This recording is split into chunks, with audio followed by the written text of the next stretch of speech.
Hi everyone मु आपणकर Frankie गालिपा welcome करुच्ची मोर आउ एक फ्रेश मिनी ब्लॉग को हॉस्टेल गर्ल्स माने बाहर चंती आज शॉपिंग पई रास्ता रे गला बेले किछटा बार मजा खाई खाई आमे जाई पहुंच जाइतिलु प्रथमे B2 रे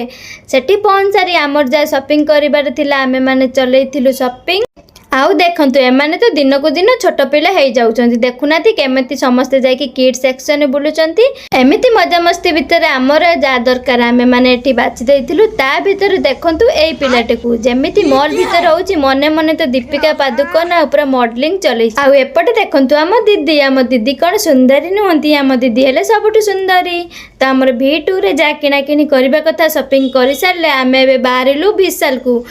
रे पहुंची कि हमर सेठी कि स्नैक्स आनिबार थिला ता भितर आस जाइतला किछि न्यू कलेक्शन तो आमे सेठी किछि देखि सारी विशाल हमर जा किनिबार थिला तो किना किनी सारी कि हम शॉपिंग पूरा कंप्लीट करके एबे आमे बाहरिलु हॉस्टल लाड को काहे कि ना बाहर पूरा संध्या हे गलानी बहुत दिन लेट हे गलानी तो सेति भाई आमे एबे चलिलु हॉस्टल को जिबा बाटर हम सहित देखाले गोटे माउसी आ माउसी को देखि देखंतु ए दी जण केमिति डरी के आगु को दौड़ुचंती काहे कि माउसी एमिति कथा कहउतिले जे एमान को डर लागुतिला ले आम दुई जण को बहुत ही मजा लागुतिला तो माउसी सहित एमती किसी मजा मस्ती करके आमे पहुँची गलु आम हॉस्टेल पाखरे तो आज एतिकी रहिले।